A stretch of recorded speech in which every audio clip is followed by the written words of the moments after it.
தூய ஆவியே அன்பின் ஆவியே துணையாளரே தேற்றும் தெய்வமே ஊற்று தண்ணீரே உள்ளம் ஏங்குதையா வரவேண்டும் வல்லவரே நல்லவரே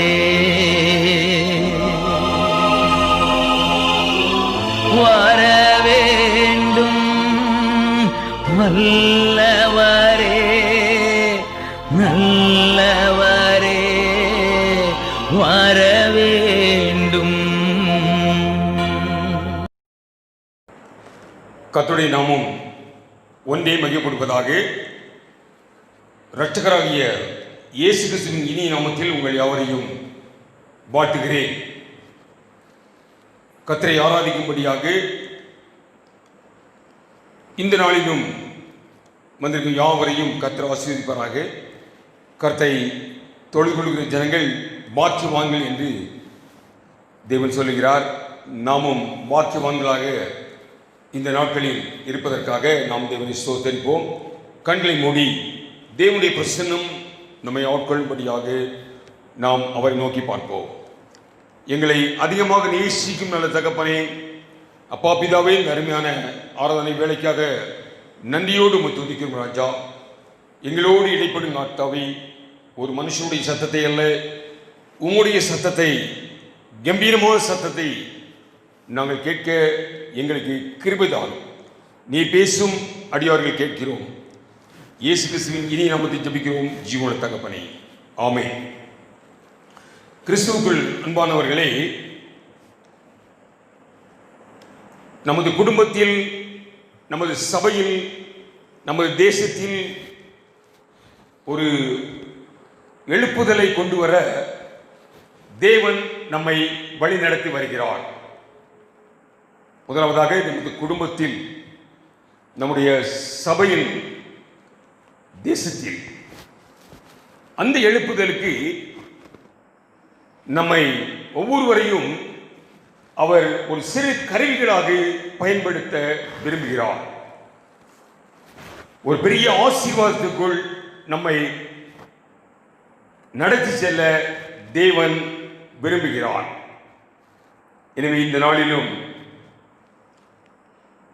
எப்படி நம்மை பயன்படுத்த விரும்புகிறார் என்பதை நாம் வேத புத்தகத்தில் இருந்து சற்று ஆழமாக தியானிக்கப் போகிறோம். எனக்கு அருமையானவர்களே, எலியா தீர்க்கதரிசியின் நாட்களில் ஒரு பெரிய சவாலை சந்தித்து ஒரு பெரிய ஆசீர்வாதத்தை, ஒரு மாபெரும் வெற்றியை எலியா தீர்க்கன் கண்டான் என்பதை 1 ராஜாக்கள் 18ஆம் அதிகாரத்தில் நாம் வாசிக்கிறோம். அநேக முறை அதை நாம் தியானித்திருக்கிறோம், அநேக பிரசங்கங்கள் கேட்டிருக்கிறோம்.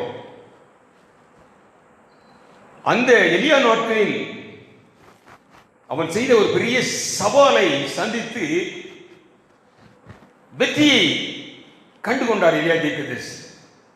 கர்த்தரே தெய்வம், கர்த்தரே தெய்வம் என்று ஜனங்கள் முகங்குப்புற விழுந்தார்கள் என்று நாம் வாசிக்கிறோம். எனக்கு அருமையானவர்களே, இந்த நாட்களிலும் அதே சவாலை சந்திக்க என்னையும் உங்களையும் தேவன் அழைக்கிறார். 1 கொரிந்தியர் 10ஆம் அதிகாரம் 11ஆம் வசனத்தில் இப்படியாக வாசிக்கிறோம். பழைய ஏற்பாட்டு சம்பவங்கள் எல்லாம் நமக்கு திருஷ்டாந்தங்களாக, மாதிரியாக கொடுக்கப்பட்டிருக்கிறது. மாதிரியாக மட்டுமல்ல, இந்த கடைசி நாட்களில் இருக்கிற நமக்கு எச்சரிப்பு உண்டாகும்படியாக கொடுக்கப்பட்டிருக்கிறது என்று புதிய ஏற்பாட்டு பக்தர்களாகிய நமக்கு வேதம் சொல்லுகிறது. எனவே கர்த்தரே தெய்வம் என்று ஜனங்கள் சொல்லும்படியாக இந்த காலகட்டத்தில் நடந்து கொண்டிருக்கும் இந்த கொள்ளை நோய்க்கு இயேசுவே பரிகாரி என்பதை ஜனங்கள் உணரச் செய்ய தேவன் வழிநடத்துகிறார். இயேசுவே பரிகாரி, அவரது தழும்புகளால் சுகம் கிடைக்கிறது என்பதை ஒவ்வொருவரும் உணர்ந்து கொள்ளும்படியாக தேவன் இந்த நாட்களில் வழிநடத்தி வருகிறார்.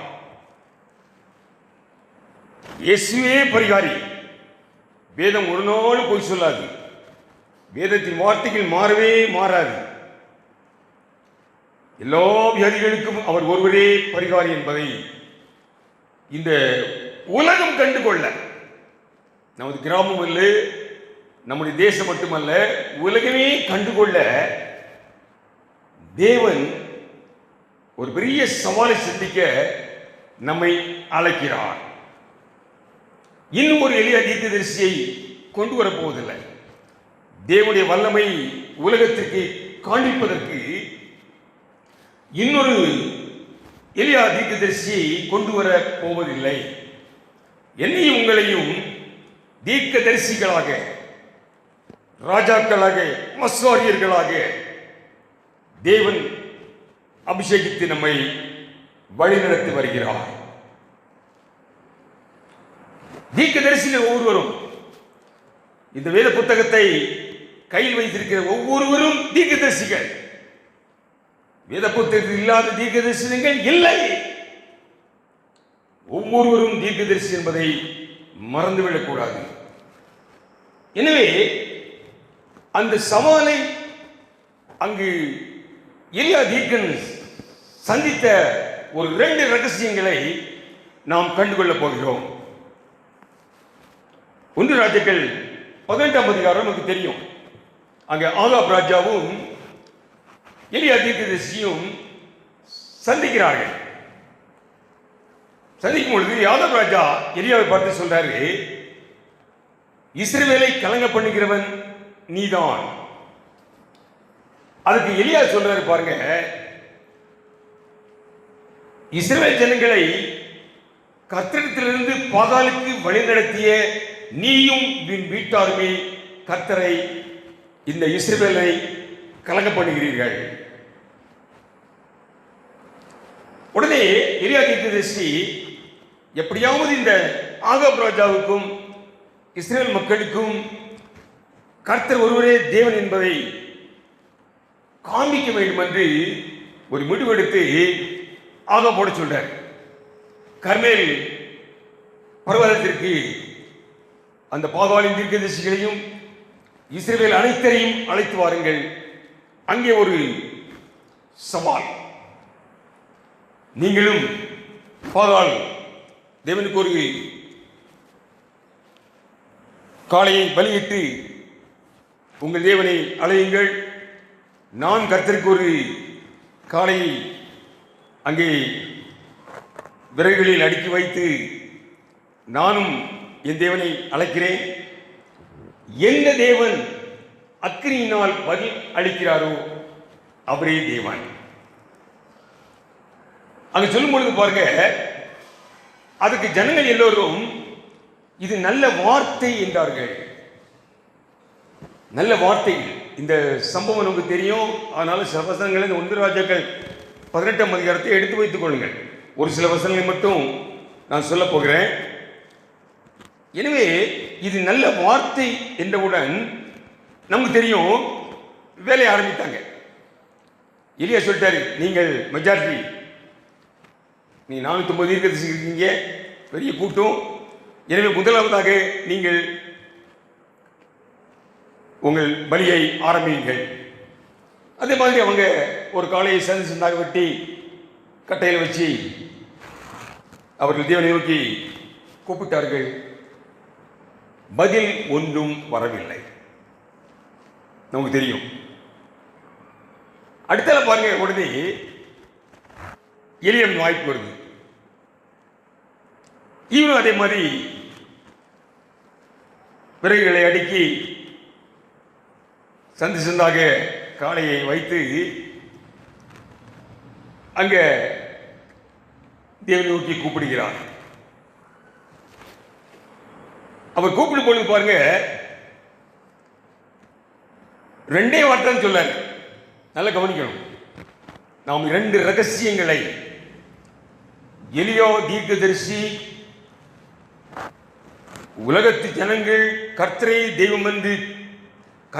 தெய்வம் என்று முகமுப்புற விழுந்து அறிக்கையிடும்படியாக செய்த காரியத்தினுடைய 2 ரகசியங்கள் மட்டும் இன்னைக்கு தியானிக்க போகிறோம்.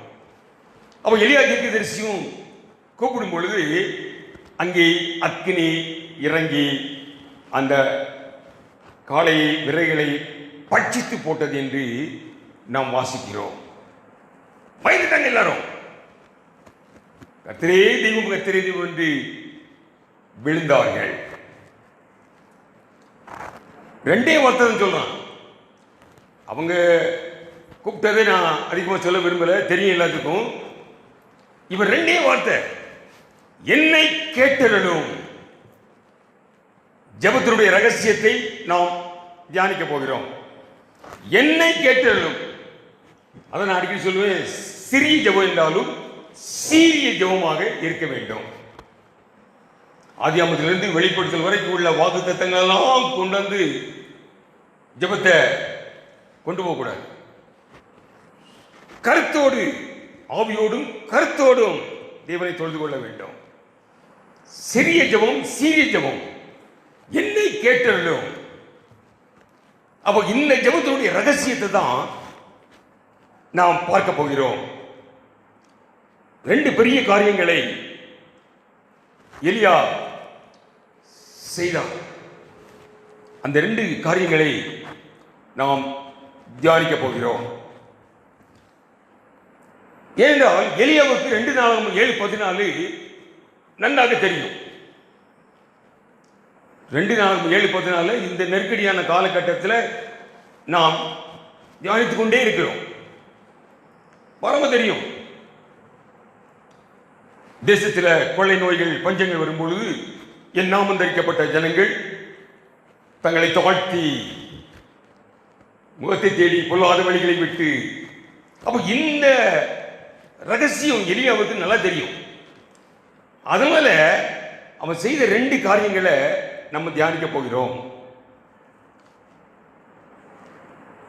1 ராஜாக்கள் 18 எடுத்துக்கிடுவோம். எல்லாம் அந்த பகுதியை தான் தியானிக்க போகிறேன். 1 ராஜாக்கள் 18 அவன் செய்த முதல் ஒரு பெரிய வேலை 30 வசனத்தை பார்ப்போம். வசனம் 30, 1 ராஜாக்கள் 18:30. அப்பொழுது எலியா சகல ஜனங்களையும் நோக்கி, என்கிட்டே வாருங்கள் என்றான். சகல ஜனங்களும் அவன் கிட்டே வந்தபோது தகர்க்கப்பட்ட கர்த்தருடைய பலிபீடத்தை அவன் செப்பனிட்டு, பலிபீடம் தகர்க்கப்பட்டிருந்தது. 21ஆம் வசனத்தை பார்த்தீங்கன்னா, சரி 19ஆம் அதிகாரம் 10வது வசனத்தை பார்த்தீங்கன்னா, அங்க பலிபீடம் யாரால் தயாரிக்கப்பட்டது? 19ஆம் அதிகாரம் 10ஆம் வசனம், இஸ்ரவேல் புத்திரர் உமது உடன்படிக்கையை தள்ளிவிட்டார்கள், உம்முடைய பலிபீடங்களை இடித்து. கர்த்தருடைய பிள்ளைகளே பலிபீடத்தை தகர்த்து விட்டார்கள். அப்ப அதை முதலாக செப்பரேட் ஆனான். இதை செப்பரேட்டுவதற்கு நல்ல கவனிக்கணும். அவன் இந்த பலிபீடம் தகர்க்கப்பட்ட விஷயம் தெரியும். எப்பொழுது தெரியும் என்றால், அதே 18ஆம் அதிகாரம் 21ஆம் வசனத்தை வாசிக்கிறேன் பாருங்க. 18:21 கொஞ்சம் நல்லாக தயவு செய்து கொஞ்சம் வசனத்தை ஆழமாக தியானிக்க வேண்டும்.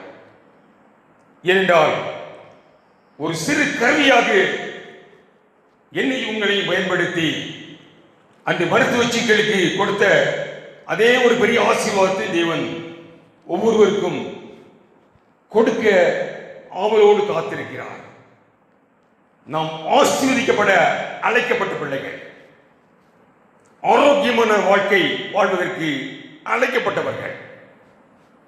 அந்த ஆசீர்வாதங்களை பெற்றுக்கொள்ள இந்த ரகசியங்களை நாம் தெரிந்து கொள்வோமானால் நாம் பாக்கியவான்கள். 21 வசனத்தை வாசிக்க பாருங்க. அப்பொழுது எலியா சகல ஜனத்தண்டைக்கும் வந்து, நீங்கள் என்ன மட்டும் 2 நினைவுகளால் குந்தி குந்தி நடப்பீர்கள். கர்த்தர் தெய்வமானால் அவரை பின்பற்றுங்கள், பாகால் தெய்வமானால் அவனை பின்பற்றுங்கள் என்றான். இஸ்ரவேல் ஜனங்கள் அனைவரையும் கர்மேல் பர்வதத்தை கூட்டு வர சொல்லிட்டாரு. ஆகாபராஜா கூட்டு வைத்தாரு. ஜனங்கள் தடுமாற்றத்தில் இருக்கிறார்கள். பலிபீடம் தகர்க்கப்பட்டிருக்கு என்பதை அங்க புரிஞ்சுக்கிட்டாரு. இவர்கள் ஒப்பனை சொல்லாரு, கர்த்தர் தெய்வம் என்றால் கர்த்தர் வாங்க, பாகாண்ட பாகாட்ட போங்க. எனக்கு அருமையானவர்களே, இன்னைக்கு தேவனுடைய ராஜ்யம் சாதிப்பதில், தேவனுடைய ராஜ்யம் விரிவுபடுத்துவதில் யார் தடையாக இருக்கிறார்கள் என்றால் விசுவாசம் இல்லாத விசுவாசிகள். தைரியமா சொல்ல முடியும், விசுவாசம் இல்லாத விசுவாசிகள் அவர்களே பெரிய தடை சுவிசேஷம் பரவாமல் இருப்பதற்கு. அதுதான் எலியா தீர்க்கதரிசி சொல்றாரு. பாகால் தெய்வம் என்றால் பாகால்கிட்ட போயிருக்கு, கர்த்தர் தெய்வம் என்றால் உள்ளவங்க. நான் அடிக்கடி சபையில் தான் சொல்லுவேன், ஆமா விசுவாசம் இல்லாமல் சும்மா வந்து ஆசீர்வாதம் பெற்றுக்கொள்ளாமல், இன்னும் சமாதான சந்தோஷம் இல்லாமல் நாம் இயேசுவை மறுதலிக்கிற பிள்ளைகளாக நாம் நம்மை காண்பித்துக் கொண்டிருக்கிறோம். நாம் கடைசி ஒரு நெருக்கமான காலகட்டத்தில் நாம் எழும்பி பிரகாசிக்கிற, கடந்த வாரம் தியானித்தோம், மங்கி எறிகிற திரியை அணைப்பது நம்முடைய தேவன் அல்ல. நெறிந்த நாணலை முறிக்க மாட்டாரு. நாம் நெறிந்து போயிருக்கிறோம், மங்கி எறிந்து கொண்டிருக்கிறோம். மீண்டும் நம்மளை உயிர்ப்பித்து ஒரு பெரிய எழுப்புதலை காண தேவன் நம்மை வழி நடத்துகிறார். கவனிப்போம் ஆழமாக. அப்போ இவங்க சொல்லும்போது பாருங்க, பாகால் தெய்வமானால் அவரை பின்பற்றுங்கள், கர்த்தர் தெய்வமானால் கர்த்தர் வாங்கினாங்க. ஜனங்கள் பிரயத்தனமாக அவனுக்கு ஒன்றும் சொல்லவில்லை, ஒன்றும் பேசல அவங்க. அப்படின்னா எலியா என்ன தெரிஞ்சுக்கிட்டாரு? ஓஹோ, ஒரு பெரிய கீறல், பெரிய பிளவு இவர்கள் இருதயத்தில் காணப்படுகிறது. ஒருத்தன் தப்பு செய்தான்னா அவனை கூப்பிட்டு விசாரித்தா அவன் அப்படி தலையை கீழே போட்டுருவான், பேச மாட்டான், பேச முடியாது அவனால. அப்படி பேசாமல் தலையை கீழே போட்டான்னா அவன் ஒரு குற்றவாளி, அவன் இருதயம். ஆமா, ஒன்று பேசலைன்னா அவன் ஐயோ நம்ம தப்பு செய்தவன். இது என்ன காண்பிக்கிறது என்றால் அவன் தவறை உணர்கிறான், அவன் தவறை உணர வைக்கிறான். எலியாவுடைய வார்த்தை அவன் தவறுகளை உணரச் செய்தது. இல்லையா? தீர்க்கதரிசி நம்ம தீர்க்கதரிசி தான். நம்முடைய வார்த்தை ஒருவனுடைய தவறுகளை உணர வைக்க வேண்டும், குற்றப்படுத்தக்கூடாது, உணர வைக்க வேண்டும். அந்த உணர்ந்தான் ஒரு பெரிய எழுப்புதல். அதான் பார்க்க போறோம். அவர்கள் ஒன்றும் சொல்லவில்லை. எனவே என்ன பண்ணாங்க? ஓஹோ, பலிபீடத்தை செப்பனிட வேண்டும், அதுக்கு பிறகுதான் மற்ற வேலை. எனக்கு அருமையானவர்களே, அந்த நாளில் ஏற்பட்டது போல இந்த நாட்களிலும் கர்த்தருடைய பலிபீடமாகிய நம்முடைய இருதயம் தகர்க்கப்பட்டு இருக்கிறது. கர்த்தரே தெய்வம் என்று ஜனங்கள் விழ வேண்டும் என்றால், ஒரு சவாலை, எலியாவை போல் ஒரு சவாலை செய்து காண்பிக்க வேண்டும் என்றால், இயேசு ஒருவரே பரிகாரியான கர்த்தர், அவர் ஒருவரே மெய்யான தேவன். இந்த நாட்களில் நிரூபிக்க தேவன் நம்மை அழைக்கிறார். அதற்கு நம்முடைய தகர்க்கப்பட்ட பலிபீடம் சரி செய்யப்பட வேண்டும். ஆமென். அல்லேலூயா, அல்லேலூயா. இன்னைக்கு தேச எழுப்புதலுக்காக, இந்த கொரோனா வியாதிக்காக கதறுகிறோம். நம்ம ஜெபிக்கல, பிள்ளைகளாம் கதறுகிறோம். பலிபீடம் தகர்க்கப்பட்டிருக்கும் பொழுது என்ன கதறினாலும் அந்த ஜெபம் கர்த்தருடைய சமூகத்திற்கு செல்லாது. பலிபீடம் தகர்க்கப்பட்டிருக்கிறது. எப்படி தகர்க்கப்பட்டிருக்கிறது என்பதை கலாத்தியர் 5ஆம் அதிகாரம் எடுத்துக்கொள்வோம். நாம் 2016 தகர்க்கப்பட்ட பலிபீடத்தை செப்பனிடுதல் என்று ஒரு 3 நாள் முகாம் நடத்தினோம் சபையில். எல்லாரும் ஜெபிக்கிற பிள்ளைகளாக இருக்கிறீங்க. சபையில் பயங்கரமான ஒரு ஜெபங்கள் நடந்துகிட்டு இருக்கு. அந்த ஜெபத்தை ஒரு பயனுள்ள ஜெபமாக மாற்றுவதற்காக ஒருவேளை பலிபீடங்கள் தகர்க்கப்பட்டிருந்தால் அதை சரி செய்து கொள்வோம் என்று ஒரு முகாமை நடத்தினோம். அந்த முகாமினுடைய இந்த ஷீட்டு உங்களுக்கு எல்லாத்துக்கும் கொடுத்துருக்கேன். வீட்டில் தேடி பாருங்க. எப்படி பலிபீடம் தயாரிக்கப்படுகிறது, எப்படி செப்பனிட வேண்டும் என்று. எப்படி தயாரிக்கப்படுகிறது நம்முடைய பலிபீடம்? நம்முடைய இருதயம், நம்முடைய ஜெபங்கள், தூப கலசங்கள், ஜெப வர்க்கங்கள் வரக்கூடிய அந்த பலிபீடம் இருதயம் எப்படி தயாரிக்கப்படுகிறது? மாம்சத்தின் கிரியைகள் தான். அந்த 5ஆம் அதிகாரம் 18 21 வரைக்கும் அந்த பட்டியல் போட்டிருக்கு. மாம்சத்தின் கிரியைகள் அந்த லிஸ்ட்டை படிச்சு பாருங்க. 17 கிரியைகள். கோபம், பொறாமை, சண்டை, இச்சைகள், வேசித்தனம், உபச்சாரங்கள், இல்லையா? இப்படி 17 பட்டியல் இருக்கு. இதுல இந்த பேப்பரை தயவு செய்து நீங்கள் கொஞ்சம் தேடி படிங்க. இல்லைன்னா ஒரு காப்பி நான் தாரை பழையபடி.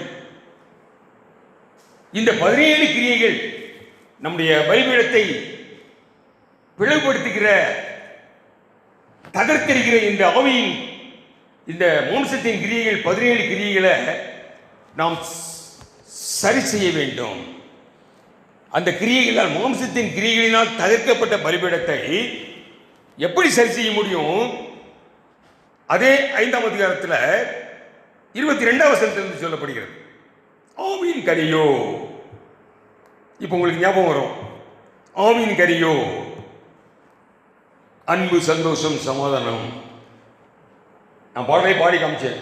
அன்பு, சந்தோஷம், சமாதானம், நீடிய பொறுமை, குணம், தயவு, விசுவாசம், சாந்தம், இச்சையடக்கமுமா, ஆவியின் நிறைவின் அடையாளமா. இந்த 9 கனிகளால் 17 மாம்சத்தின் கிரியைகளை அழிக்க முடியும்.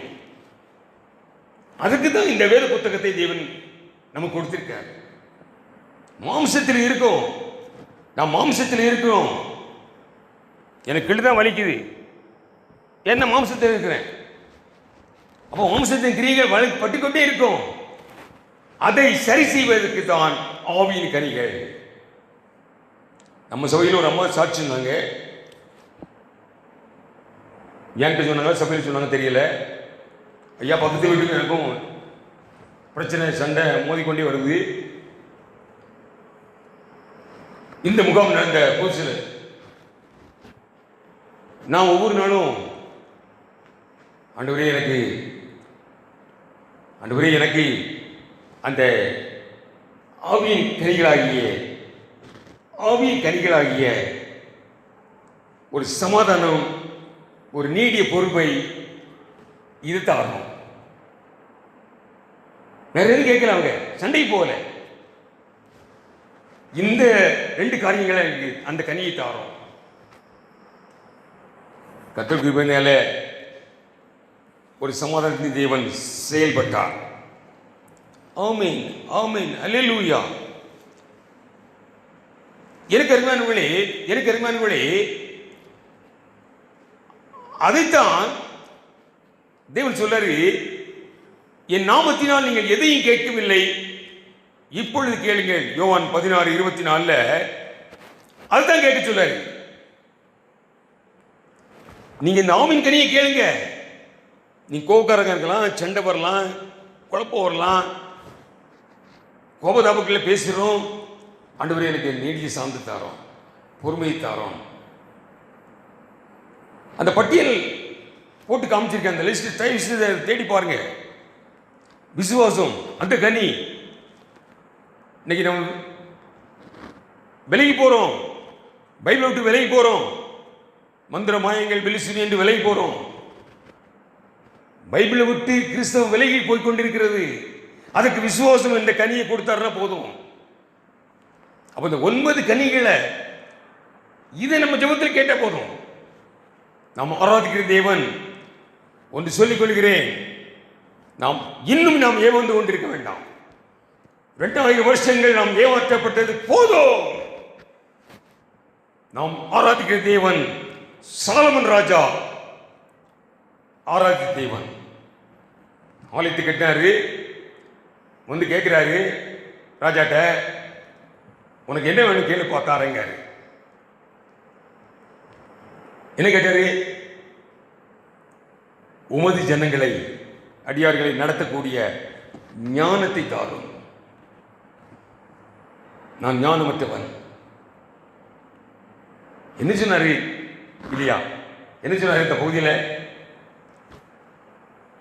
கேளாத ஐஸ்வர்யத்தை நீ நினைச்சிருந்தா உனக்கு நீட்டி ஆயுசு கேட்டுக்கலாம், ஒரு அரசாங்கத்துக்குள்ள பெரிய பொறுப்புகளை தான் கேட்டுக்கலாம்.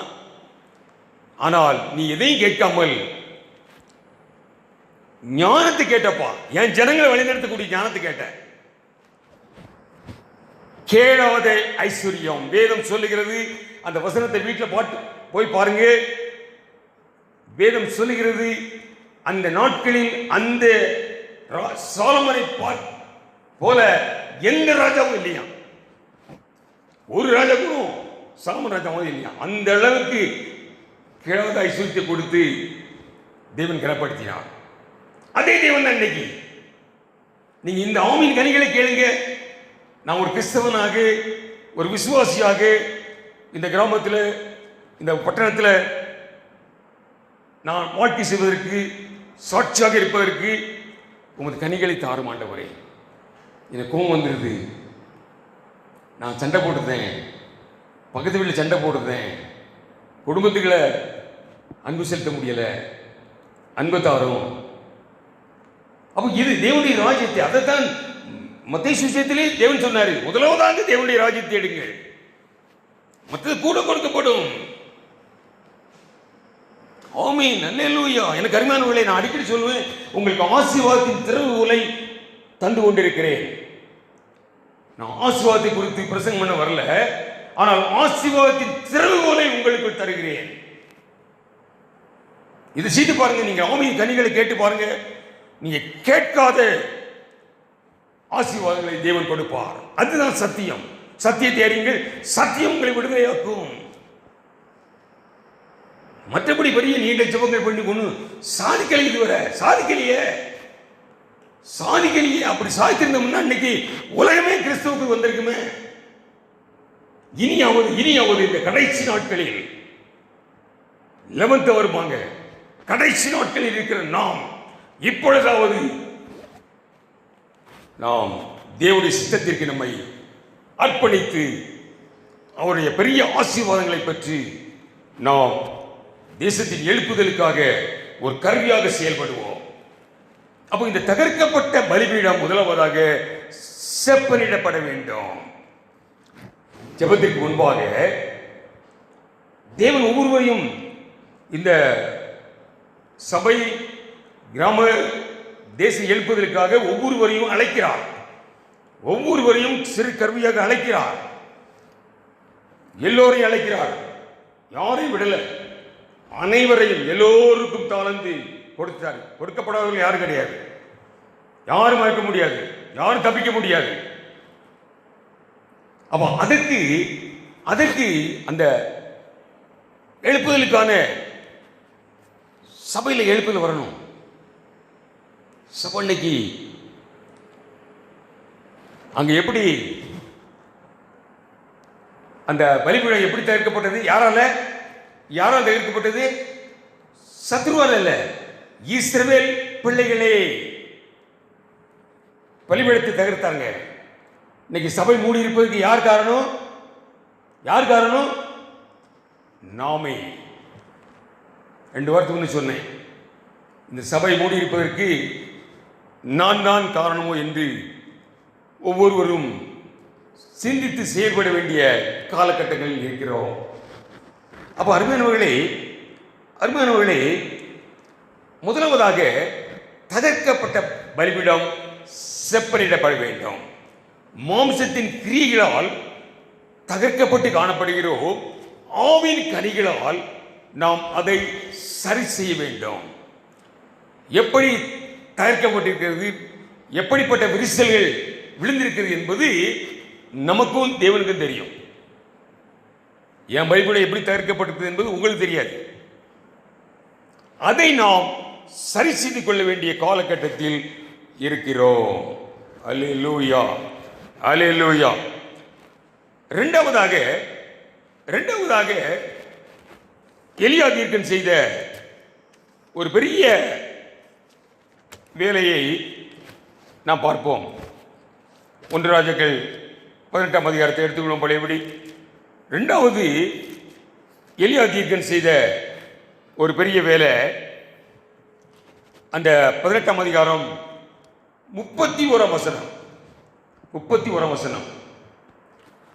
உனக்கு இஸ்ரவேல் என்னும் பேர் இருப்பதாக என்று சொல்லி கர்த்தருடைய வார்த்தையை பெற்ற யாக்கோபுடைய குமாரரால் உண்டான கோத்திரங்களுடைய இலக்கத்தின்படியே.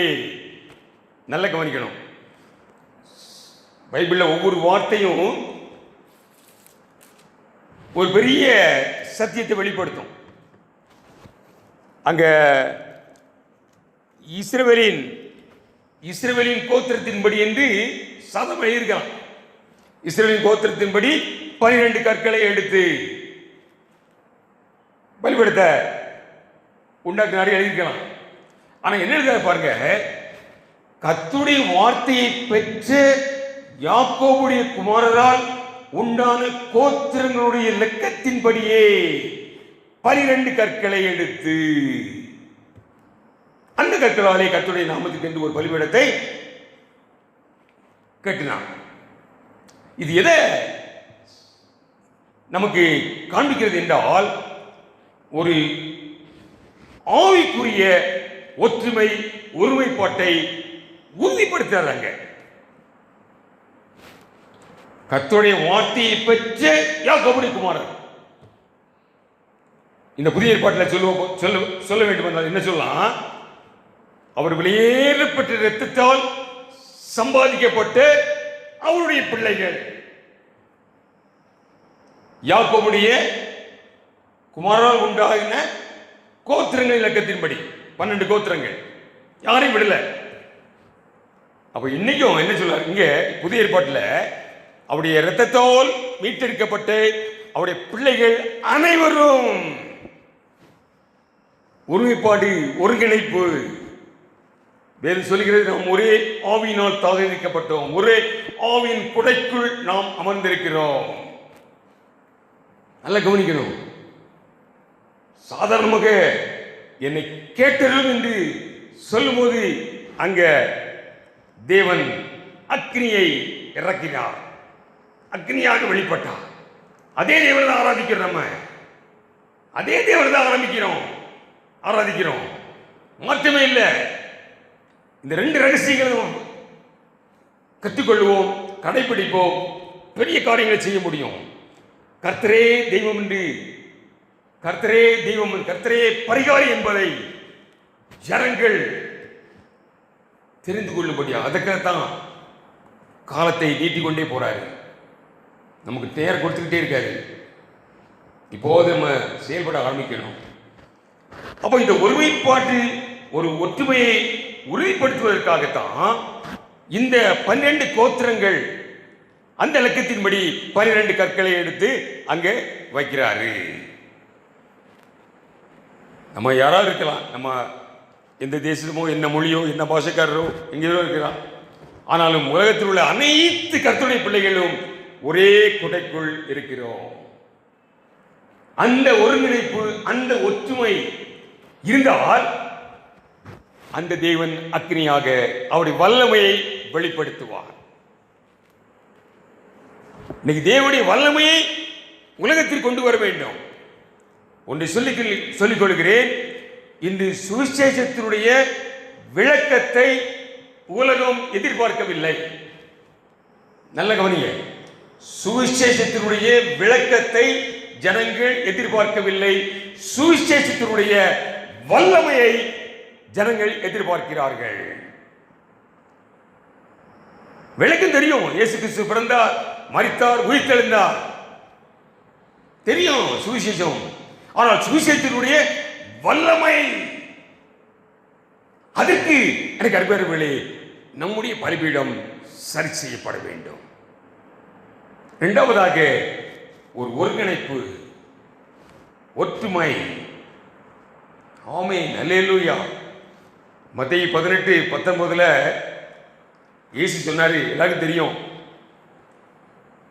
நீங்கள் பூமியிலே 2 பேர் ஒருபட்டா போதுமா, நாம் வேண்டிக் கொள்வதை பெற்றுக்கொள்ள பூமியில 2 பேர் நீங்கள் ஒருமனப்பட்டால் பரலோகத்தின் பிதா தந்தருவார். இந்த வசனம் நமக்கு தெரிஞ்சோ தெரியாதோ, பிசாசுக்கு தெரியும். பிசாசுக்கு பைபிள் நல்லா தெரியும். அதுக்காட்டில் நம்ம அதிகமாக இப்படியும் பைபிளில் சொல்லியிருக்கிறது என்பதை நாம் தெரிந்து கொள்ள வேண்டும். அவனும் வேத வசனத்தை வச்சுதான் ஏசப்பட்டவன் தான். அவனுக்கு தெரியும் 2 பேர் ஒருமுறைப்பட்டா தேவன் பதில் கொடுத்துவாரு, வல்லமை இறக்கிடுவாரு. அதனால இவங்களுக்குள்ள சண்டையை மூட்டுவோம். இன்னைக்கு அப்படிதான் சபைகள் நடந்துகிட்டு இருக்கு. நீங்க எல்லாம் பாக்கியவான்கள், கிராமத்தில் இருக்க நீங்க எல்லாம் பாக்கியவான்கள். குழந்தைகள் ஒண்ணும் தெரியாது உங்களுக்கு. அதனால சொன்னாரு, கல்விமானுக்கும் ஞானவானுக்கும் விட்டுட்டு பாலகருக்கு வெளிப்படுத்துகிறீர் என்று உங்களை தான் பாக்கியவான் சொல்றாரு. ஏன் தெரியுமா? ஒரு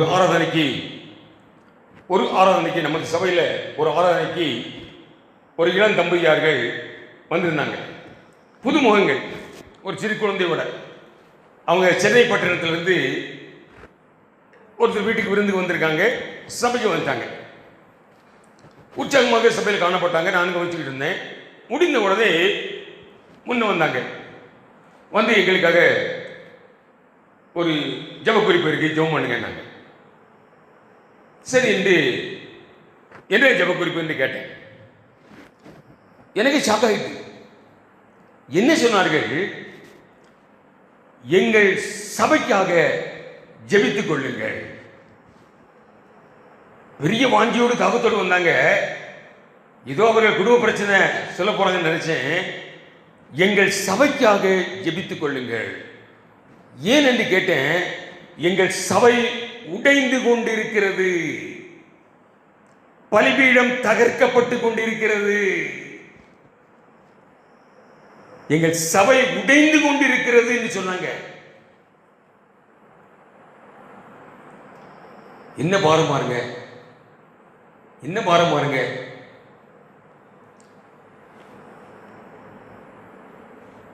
எந்த சபைன்னு கேட்டேன்.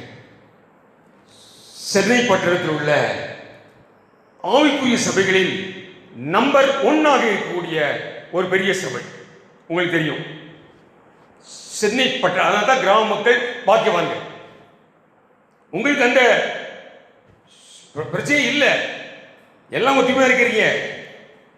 ஆனால் சென்னை பட்டணத்தில் உள்ள ஆவிக்குரிய பெரிய சபை நம்பர் 1 இன் சிட்டி. அந்த நாட்களில் போலீஸ் உதவியோடு ஆராதனை நடந்து கொண்டிருக்கிறது. கேள்விப்பட்டிருக்கீங்க.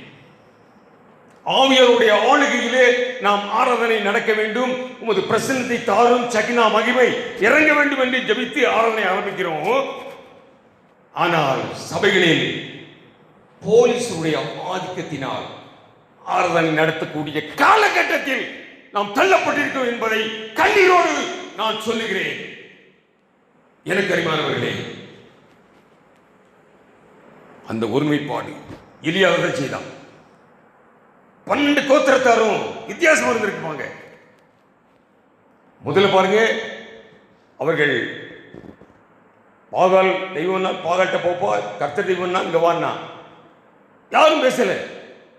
அங்கே எலியா கண்டுபிடிச்சுக்கிட்டான், ஓஹோ இவர்கள் ஏதோ உடைக்கப்பட்டிருக்கிறார்கள். அப்போ அங்க உள்ள காலகட்டத்துக்கு இருப்பதா அந்த 12 கற்களை ஒரு ஒருமைப்பாட்டின் உறுதிக்காக, அடையாளத்திற்காக அந்த 12 கற்களை வைத்து பலிபீடத்தை கட்ட ஆரம்பிக்கிறான். அதான் ஜெபத்துடைய ரகசியம். இன்னைக்கு நம்ம எப்படியோ கதறிட்டு இருக்கோம். இந்த 2 ரகசியத்தை தெரிந்து கொண்டால் போதும். எலியா கேட்கிற மாதிரி, என்னை கேட்டருளும்,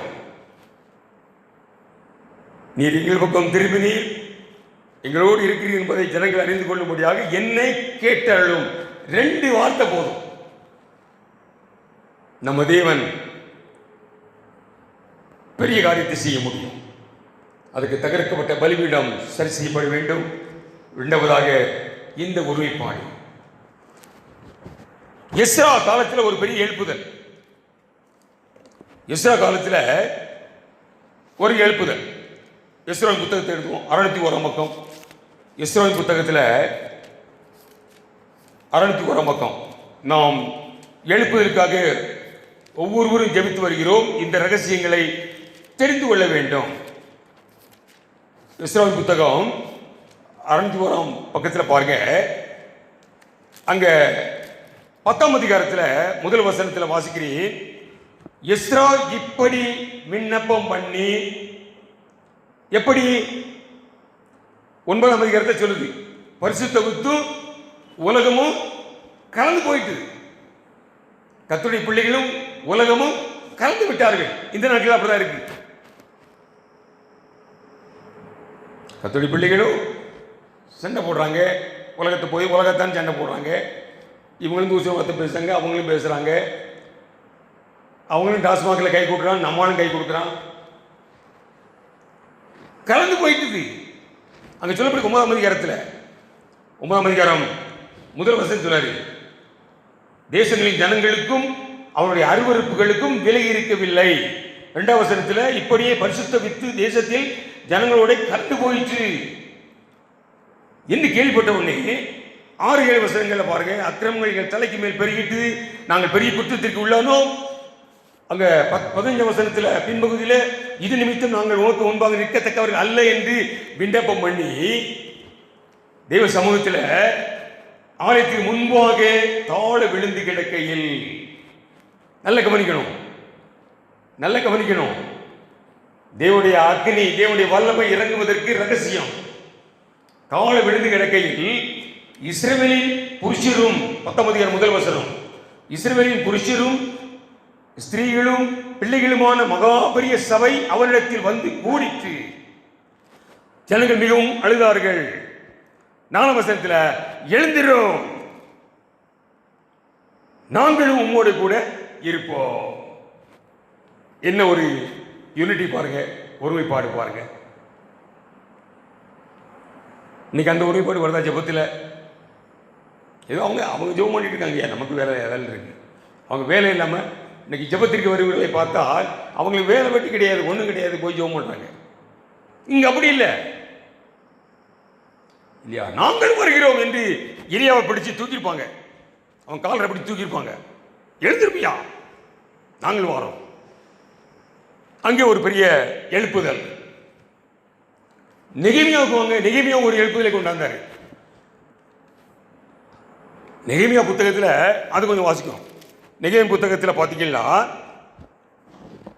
முதல் அதிகாரத்தில் பார்த்தாங்கன்னா எருசலேம் அலங்கம் வெடிபட்டு வாசல்கள் அக்னியால் சுட்டரிக்கப்பட்டது என்பதை பார்த்து இந்த வார்த்தைகளை கேட்டபோது நான் உட்கார்ந்து அழுது சில நாளாய் துக்கித்து உபவசித்து மன்றாடி, முதலாவதாக தானாக முன் வந்து நம்முடைய செல்ஃப் கமிட்மெண்ட், நம்முடைய அர்ப்பணிப்பு. கூட்டத்தோட சத்தம் போடுறது பெரிய காரியம் இல்லை, நம்முடைய அர்ப்பணிப்பு. இப்ப தேசத்தில் நடந்து கொண்டிருக்கிற காரியங்களுக்கு நம்ம தனியாக தேவ சமூகத்தில் அழுது புலம்புகிறோமா? எல்லாரோட ஜெபம் பண்றது, பல ஊழியக்காரர்களோட இணைந்து ஜெபம் பண்றது பெரிய காரியம் இல்லை. நம்முடைய தனி அர்ப்பணிப்பு. நெகமியா பாருங்க, அவன் யாருக்கும் சொல்லல, அந்த வார்த்தையை கேள்விப்பட்ட உடனே உட்கார்ந்து அழுது துக்கித்து உபவாசித்து, அதுக்கு பிறகுதான் வாரான் பாவாய்க்கு செய்து ஜனகிட்ட வந்து சொல்றான், இன்னும் நம்ம நிந்தைக்குள் இருக்காதபடி வாருங்கள் ஆலயத்தை கட்டுவோம். இப்பொழுது அங்க பாருங்க, அங்க கூட்டு முயற்சி.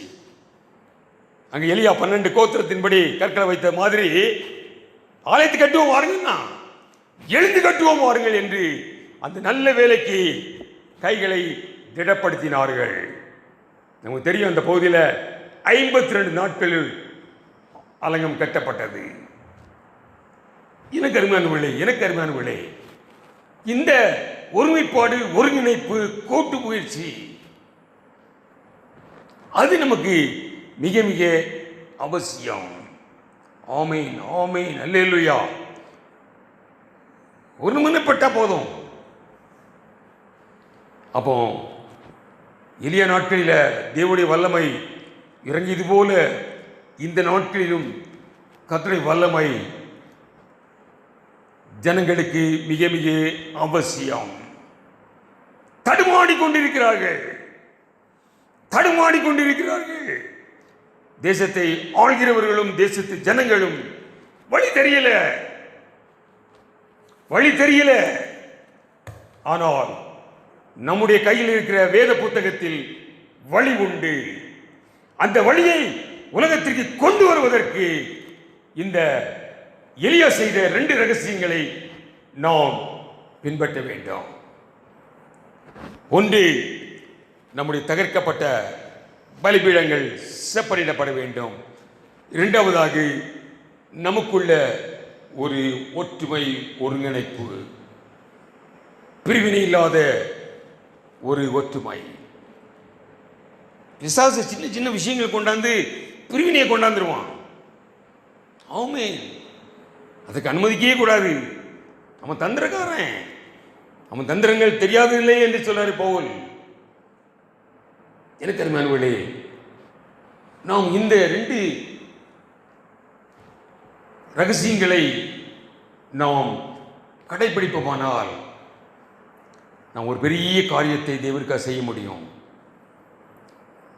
இந்த பெரிய காரியத்தை தேவன் செய்வது, தேவன் நம்முடைய வாழ்க்கையில பெரிய காரியத்தை செய்வார். நாம் ஆராதிக்கிற தேவன் சாலமன் ராஜா ஆராதித்த தேவன். முதலாவதாக அவருடைய ராஜ்யத்துக்குரிய காரியங்கள். நம்முடைய சங்கிலி ஜபத்தில் அந்த ஜப குறிப்பை கொடுத்துருக்கேன், அதெல்லாம் கொஞ்சம் எடுத்து பாருங்க. அவருடைய ராஜ்யத்துக்கு கேட்ட எழுப்புதலுக்கான ஜபங்கள் ஏராளம் கொடுத்திருக்கிறேன். அந்த ஜபத்தை செய்ய போதும். உங்க காரியம் தன்னை போல அவர் செய்வார். உங்க காரியம், பிள்ளைகளை பற்றி பிதாவுக்கு தெரியும், பிதா அறிந்திருக்கிறார். முதலாவதாக தேவனுடைய ராஜ்யத்தை தேடுங்கள். முதலாவதாக தேசத்தில் நம்முடைய தேவன் பரிகாரி, அவரே பரிகாரியான தேவன்.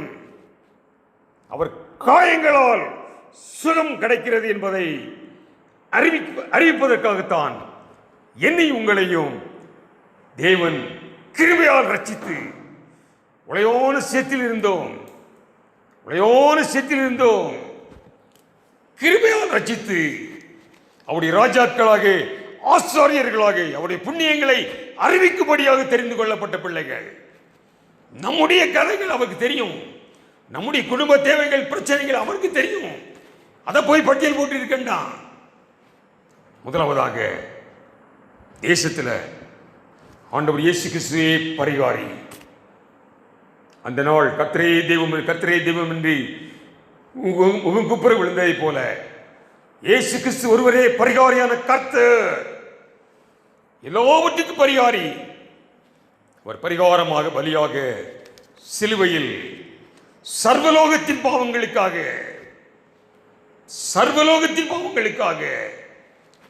சிலுவையில் நமக்கும் ஒவ்வொருவருக்கு பரிகாரியாக அவர் நொறுக்கப்பட்டார். எனக்கு அருமையானவர்களே, இந்த வல்லமையை வெளிப்படுத்தத்தான் தேவன் இந்த கடைசி நாட்களில் நம்மளை அழைத்திருக்கிறார்.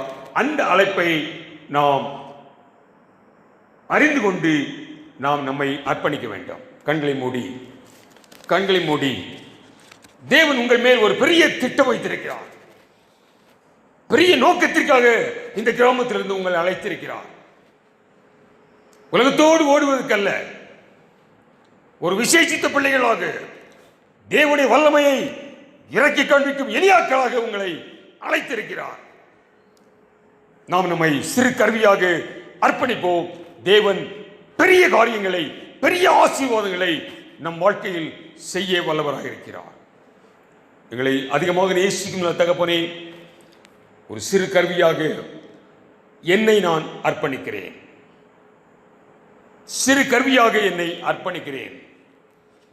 நீர் எடுத்து பயன்படுத்தும். தகர்க்கப்பட்ட என்னுடைய பலிபீடத்தை நீர் கிருபையாக கொடுத்து அந்த ஆவியின் கனிகளால் முதலாவதாக நான் செப்பனிட்டுக் கொள்கிறேன். கர்த்தாவே, எங்களுக்குள் ஒரு ஒருமைப்பாட்டை கொண்டு வர நான் அன்பு நிறைந்தவனாக, சமாதானம் உள்ளவனாக காணப்பட கிருபை தாரும். நீரே எங்களை ஆட்கொண்டு வழி நடத்தும். இயேசு கிறிஸ்துவின் இனி நாமத்தில் ஜெபிக்கிறோம் ஜீவனுள்ள தகப்பனே, ஆமென். எல்லாரும் சேர்ந்து சொல்லுவோமா? என் ஆத்மாவை கர்த்தரை ஸ்தோத்திரி, என் முழு உள்ளமே பரிசுத்த நாமத்தை ஸ்தோத்திரி. என் ஆத்மாவை கர்த்தரை ஸ்தோத்திரி, அவர் செய்த சகல உபகாரங்களையும் மறவாதே. நம்முடைய கர்த்தராகிய இயேசு கிறிஸ்துவின் கிருபையும் பிதாவாகிய தேவனுடைய அன்பும் பரிசுத்தாவின் ஐக்கியமும் நம் அனைவரோடு சதா காலங்களிலும் நிறைவாக நிலையாக இருப்பதாக. ஆமென். கர்த்தர் உங்களை ஆசீர்வதிப்பார்.